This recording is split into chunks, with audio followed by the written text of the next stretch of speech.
He does only what is his to do, and considers constantly what the world has in store for him, doing his best and trusting that all is for the best. For we carry our fate with us, and it carries us.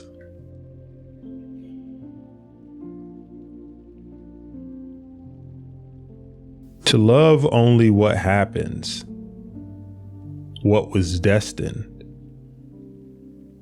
no greater harmony.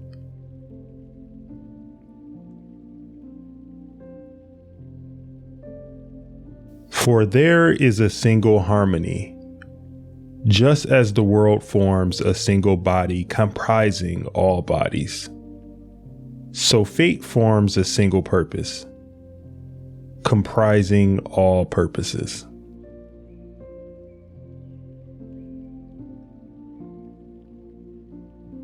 To watch the courses of the stars as if you revolved with them. To keep constantly in mind how the elements alter into one another. Thoughts like this wash off the mud of life below.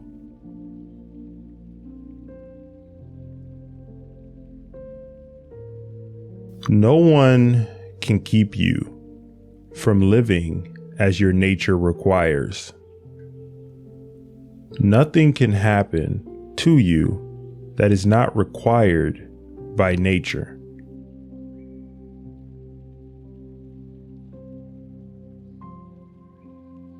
The others obey their own lead, follow their own impulses. Don't be distracted. Keep walking. Follow your own nature and follow nature. Along the road, they share.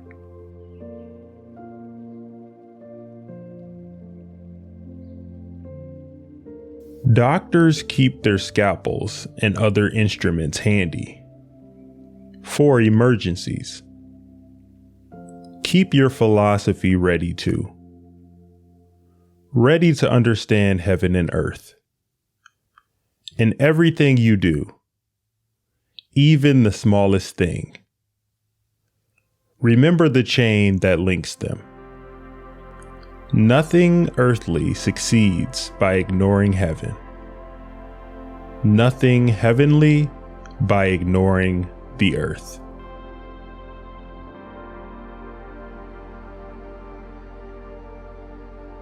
Love the discipline you know, and let it support you. Entrust everything willingly to the gods, and then make your way through life. No one's master and no one's slave.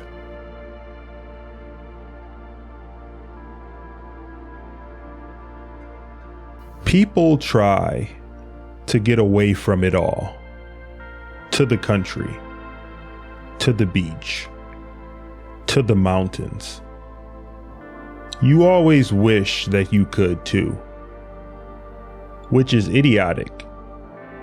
You can get away from it at any time you like by going within. Nowhere you can go is more peaceful, more free of interruptions than your own soul.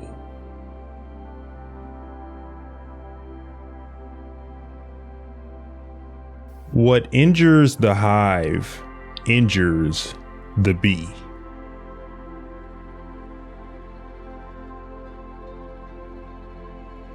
Whatever happens to you is for the good of the world. That would be enough right there. But if you look closely, you'll generally notice something else as well.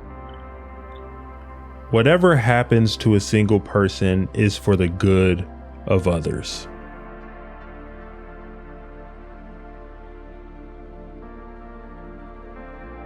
In short, know this: human lives are brief and trivial. Yesterday, a blob of semen. Tomorrow, embalming fluid. Ash.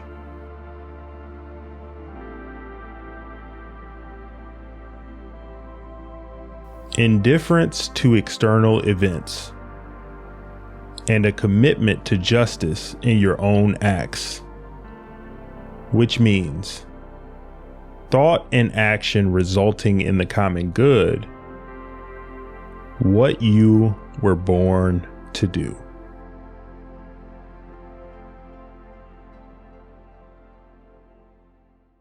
When you wake up in the morning, tell yourself, the people I deal with today will be meddling, ungrateful, arrogant, dishonest, jealous, and surly.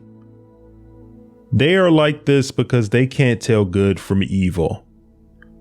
But I have seen the beauty of good and the ugliness of evil, and have recognized that the wrongdoer has a nature related to my own. Not of the same blood or birth, but the same mind, and possessing a share of the divine.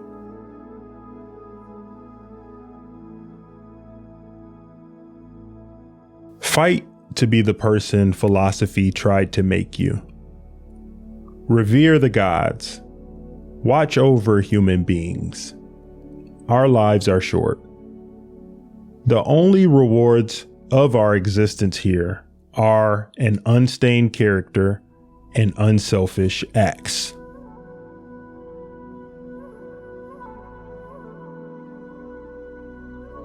Mastery of reading and writing requires a master. Still more, so life.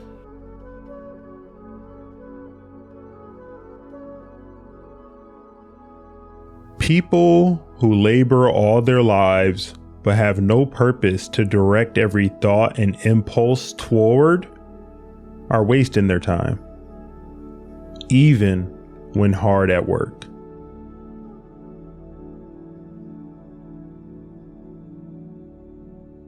At dawn, when you have trouble getting out of bed, tell yourself, I have to go to work as a human being. What do I have to complain of? If I'm going to do what I was born for, the things I was brought into the world to do, or is this what I was created for? To huddle under the blankets and stay warm.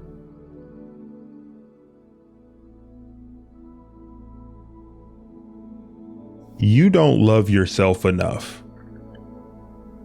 Or you love your nature too, and what it demands of you.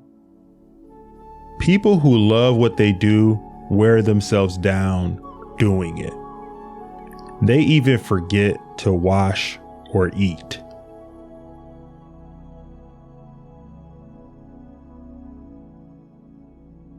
It can ruin your life only if it ruins your character. Otherwise, it cannot harm you, inside or out.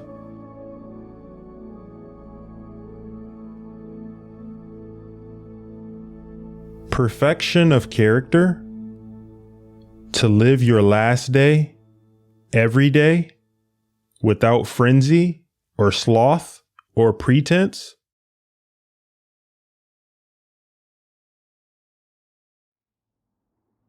The things you think about determine the quality of your mind. Your soul takes on the color of your thoughts.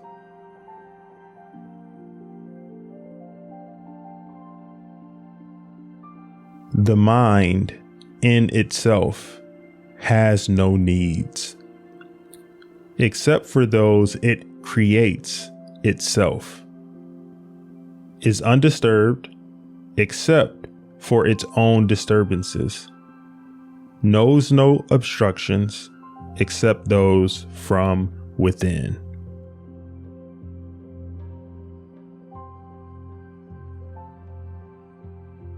The mind without passions is a fortress. No place is more secure. Once we take refuge there, we are safe forever. Not to see this is ignorance. To see it and not seek safety means misery.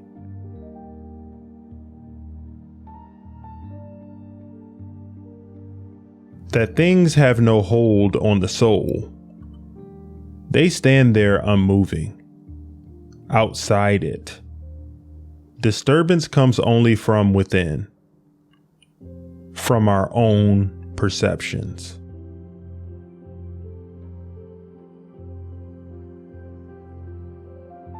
Choose not to be harmed, and you won't feel harmed. Don't feel harmed, and you haven't been.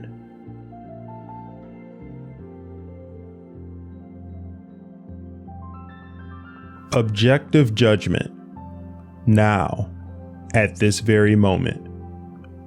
Unselfish action, now, at this very moment.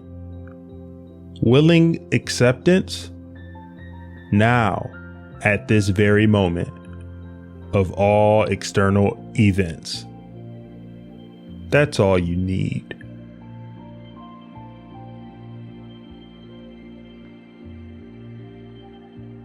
I can control my thoughts as necessary. Then how can I be troubled? What is outside my mind means nothing to it. Absorb that lesson and your feet stand firm. You can return to life.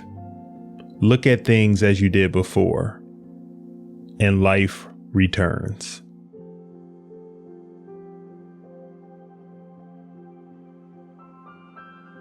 External things are not the problem. It's your assessment of them, which you can erase right now.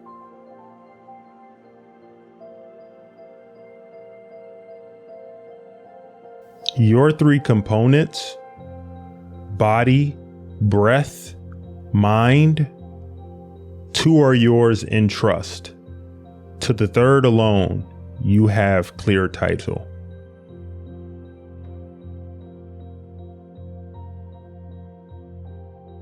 To move from one unselfish action to another with God in mind, only there, delight in stillness.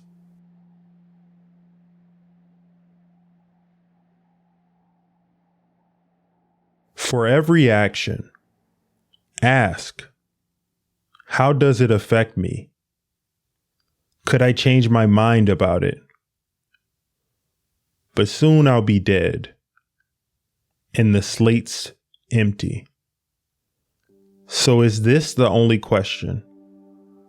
Is it the action of a responsible being, part of society, and subject to the same decrees as God?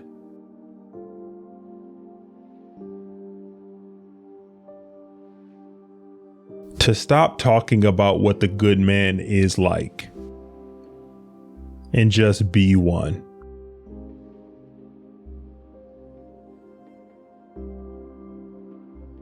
Be satisfied with even the smallest progress, and treat the outcome of it all as unimportant.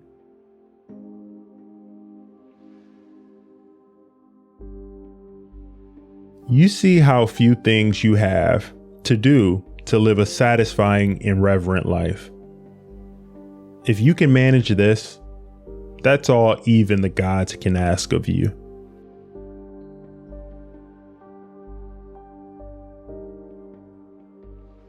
If you seek tranquility, do less, or more accurately, do what's essential, what the logos of a social being requires, and in the requisite way, which brings a double satisfaction, to do less better. Because most of what we say and do is not essential. If you can eliminate it, you'll have more time and more tranquility. Ask yourself at every moment, is this necessary?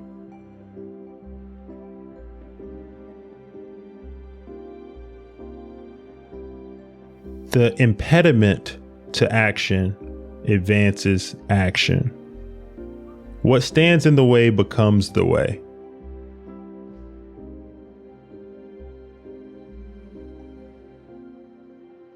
To bear in mind constantly that all of this has happened before and will happen again.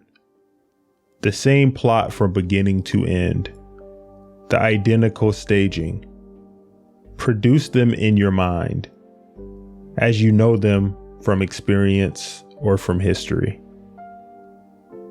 All just the same, only the people different.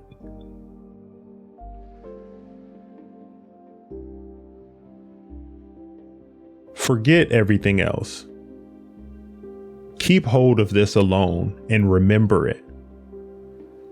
Each of us lives only now, this brief instant. The rest has been lived already, or is impossible to see.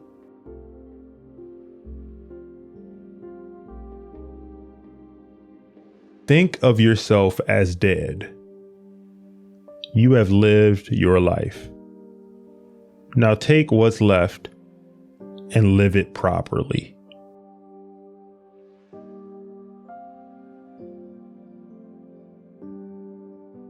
If all the rest is common coin, then what is unique to the good man? To welcome with affection what is sent by fate. Not to stain or disturb the spirit within him with the mess of false beliefs. Instead, to preserve it faithfully by calmly obeying God, saying nothing untrue, doing nothing unjust. And if the others don't acknowledge it, this life lived with simplicity, humility, cheerfulness, he doesn't resent them for it and isn't deterred from following the road where it leads to the end of life.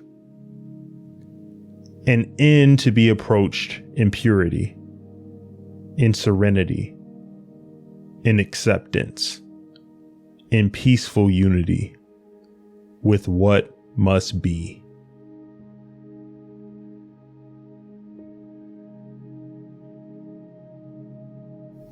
Then what should we work for?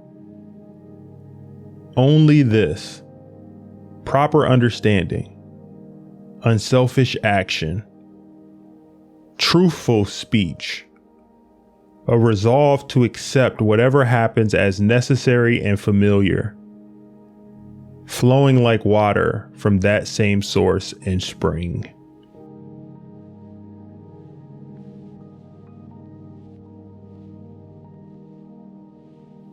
So we throw out other people's recognition. What's left for us to prize? I think it's this: to do and not do what we were designed for. That's the goal of all trades, all arts, and what each of them aims at, that the thing they create should do what it was designed to do.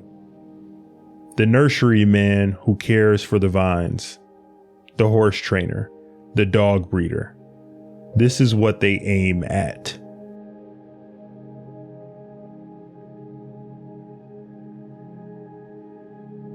Be satisfied if you can live the rest of your life, however short, as your nature demands. Focus on that. And don't let anything distract you. You've wandered all over and finally realized that you never found what you were after. How to live. Not in syllogisms, not in money or fame or self-indulgence. Nowhere. Then where is it to be found? In doing what human nature requires. How? Through first principles, which should govern your intentions and your actions. What principles? Those to do with good and evil. That is nothing good except what leads to fairness and self-control and courage and free will, and nothing bad except what does the opposite.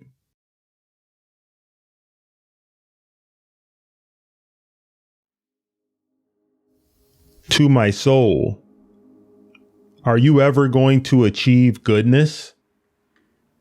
Ever going to be simple, whole, and naked, as plain to see as the body that contains you? Know what an affectionate and loving disposition would feel like? Ever be fulfilled? Ever stop desiring, lusting, and longing for people and things to enjoy? Or for more time to enjoy them? Or for some other place or country, a more temperate clime? Or for people easier to get along with?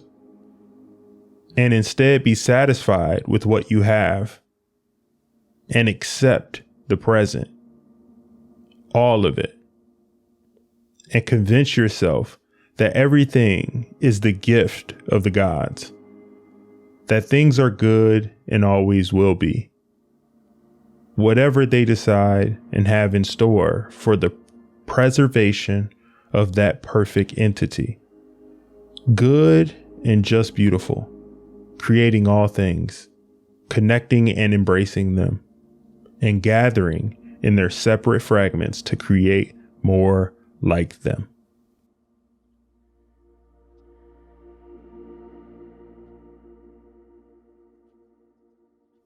To live your brief life rightly? Isn't that enough? The raw material you're missing, the opportunities. What is any of this but training? Training for your logos, in life observed accurately, scientifically.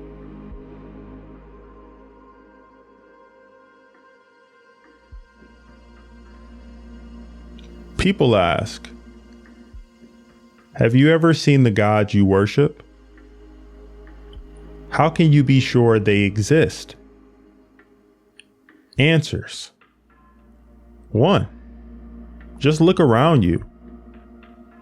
2. I've never seen my soul either, and yet I revere it. That's how I know the gods exist and why I revere them. From having felt their power over and over.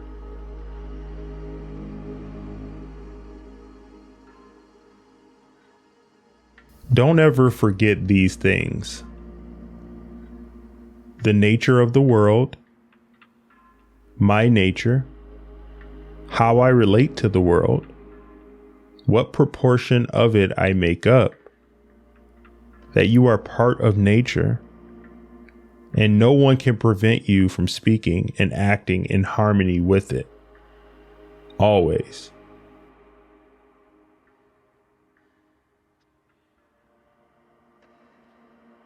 Remember, matter, how tiny your share of it. Time, how brief and fleeting your allotment of it. Fate, how small a role you play in it.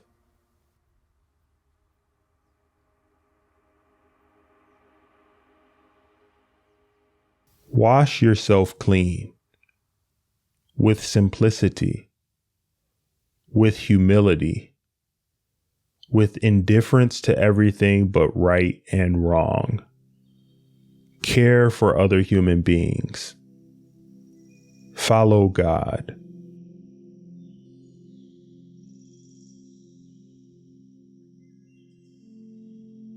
Nature did not blend things so inextricably that you can't draw your own boundaries.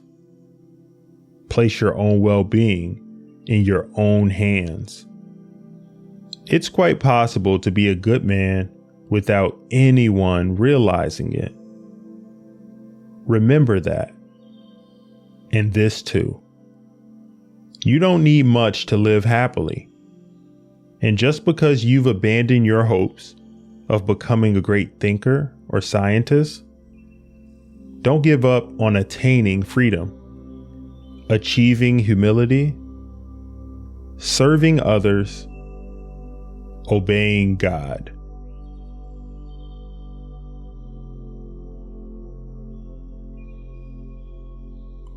Concentrate on what you have to do. Fix your eyes on it. Remind yourself that your task is to be a good human being. Remind yourself what nature demands of people. Then do it without hesitation and speak the truth as you see it, but with kindness, with humility, without hypocrisy.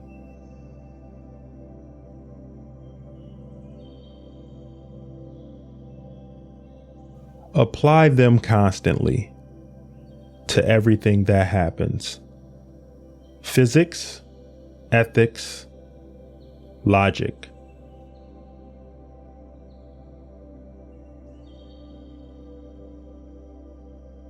Stick to what's in front of you. Idea, action, utterance.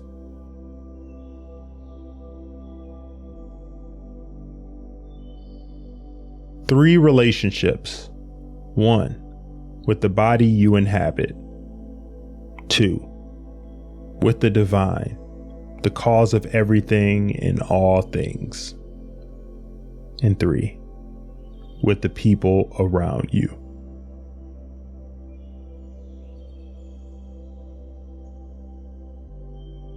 Not to know what the world is to be ignorant of where you are. Not to know why it's here is to be ignorant of who you are and what it is. Not to know any of this is to be ignorant of why you're here.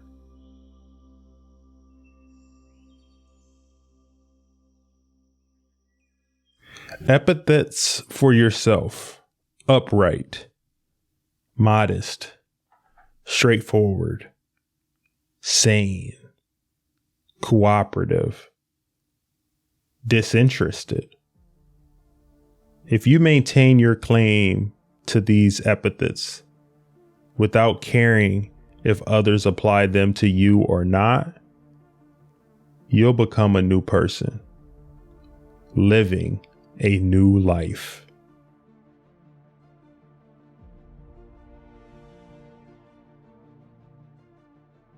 Your actions and perceptions need to aim at accomplishing practical ends, at the exercise of thought, at maintaining a confidence founded on understanding, an unobtrusive confidence hidden in plain sight.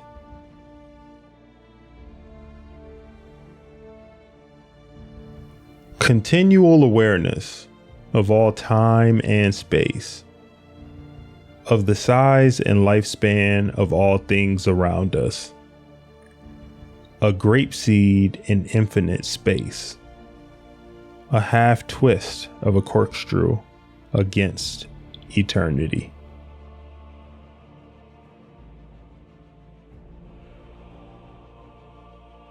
Characteristics of the rational soul: self-perception, self-examination, and the power to make of itself whatever it wants. it reaps its own harvest. Unlike plants, and in a different way, animals, whose yield is gathered in by others, it reaches its intended goal, no matter where the limit of its life is set.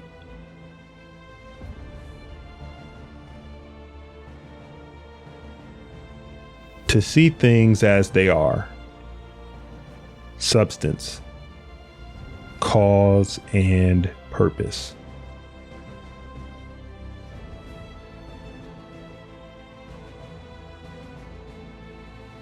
That an individual's mind is God and of God. That nothing belongs to anyone. Children, body, life itself. All of them come from that same source. That it's all how you choose to see things. That the present is all we have to live in or to lose.